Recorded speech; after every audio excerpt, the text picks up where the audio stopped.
Jeg har trukket spørgsmålet om stråling. Med udgangspunkt i emnearbejdet med stråling skal du forklare, hvad man forstår ved det elektromagnetiske spektrum. Udvælg 2 områder i det elektromagnetiske spektrum. Der består af fotoner, som udbreder sig i vakuum, altså lufttomt rum, kaldes den elektromagnetiske stråling. Modsat elektromagnetiske bølger kræver for eksempel mekaniske bølger noget stof at bevæge sig i. Disse fotoner, som er små partikler, bevæger sig med lysets fart, som er 300.000 km i sekundet, eller også kan man omskrive det, som jeg lærte i timerne, til 3 gange 10 i 8 meter i sekunder. Eksempler på nogle elektromagnetiske bølger er synligt lys, gammastråling, radiosignaler, radiobølger, som vi finder i vores mobiltelefoner for eksempel. Man har skabt en oversigt over alle formerne for elektromagnetiske bølger, som så er det, vi kalder det elektromagnetiske spektrum. Bølgens mængde energi afhænger af bølgelængden, som vi ser her, eller i hvert fald en skitse af det. Hvis bølgelængden er kort, som vi ser ved gammastråling, så indeholder den meget energi, og omvendt, hvis den er lang, indeholder den mindre energi. Vi går på enkelt slags bølge, vi ser på det elektromagnetiske spektrum. Og jeg har valgt at valgt 2 fokuspunkter, som jeg vil fokusere på, og det er røntgenstråling og ultraviolet stråling. Gammastråling, det er radioaktiv stråling, og røntgenstråling, det har en bølgelængde fra omkring 10 nanometer til 0,001 nanometer. Hovedsageligt bruger man røntgenstråling til medicinske undersøgelser, da man ligesom er i stand til at kigge igennem folk, for eksempel i hospitalet. Eller man kan også bruge det i lufthavne for at se, om folk har noget ulovligt med. Det er udsendelsen, når elektroner ændrer hastighed, eller springer fra en højere elektronskal til en lavere. Og det vil jeg så også komme med mere ind på, når jeg forklarer om Bohrs atommodel. Røntgenstråling er ioniserende og kan derfor være farlig. Og så næste har vi ultraviolet stråling. Og det er stråling fra solen, eller i solarier, eller cancergrille, som man nærmere kan kalde dem. Det har bølgeintervallet 10 nanometer til 380 nanometer. Efter UV-strålingens virkninger inddeles den i følgende kategori herover. Og UVA-stråling har en bølgelængde på 380 til 320 nanometer. Og UVB-stråling har 320 til 280 nanometer. Og UVC-stråling har 280 til 185 nanometer. Og her er det især vigtigt at kigge på UVB og UVC-stråling, som går ind og skader hudens DNA og kan forårsage hudkræft.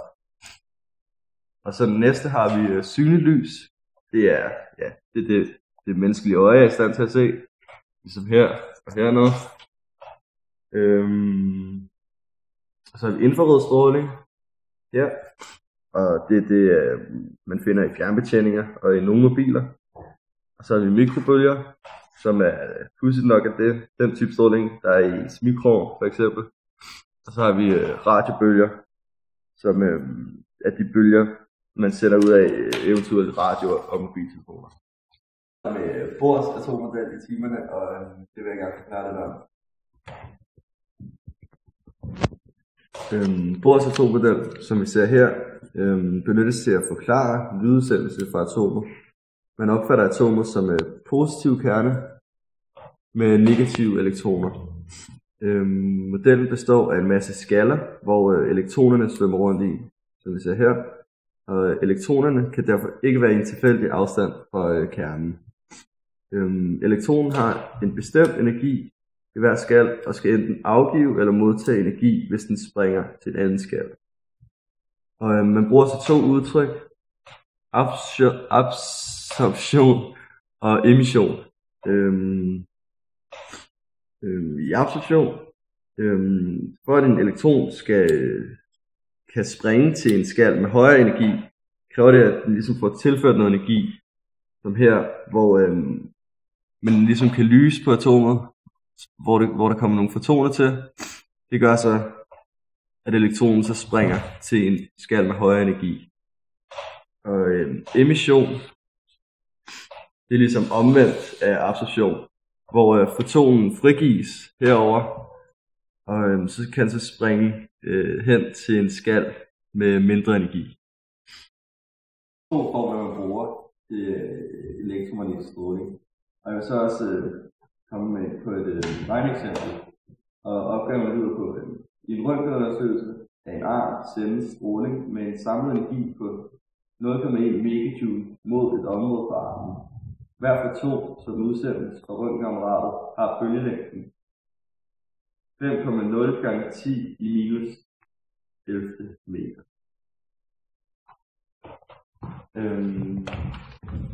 Og vi har ligesom to formler, og det er C er lige med bølgelængden gange F, hvor C er lyshastighed, eller lambda, som jeg kom til at sige bølgelængden før, men det hedder altså lambda, gange F, som er frekvensen. Og herover har vi den anden form, hvor E er energi, H er Plancks konstant, som er 6,63 gange 10 i minus 34, og F er frekvensen. Og vi skulle så lave den her opgave, eller beregne den. Og for at man kunne beregne den, blev man nødt til at omskrive formlen. Og det gør vi så her, så vi fik frekvensen herover, fordi vi skal starte med at udregne frekvensen gange, eller hvor man siger bølgelængden gange lysets hastighed. Og det gør vi så her, lysets hastighed, og man skulle divideret med 5 gange 10 i 11. Og vi fik så 6 gange 10 i 18 hertz. Det skulle vi så bruge til at udregne den herover, hvor vi så udnytter den her formel, hvor vi siger Plancks konstant gange med frekvensen. Og så fik vi så energien ud af den, som er 3,978 gange 10 i minus 15 joule.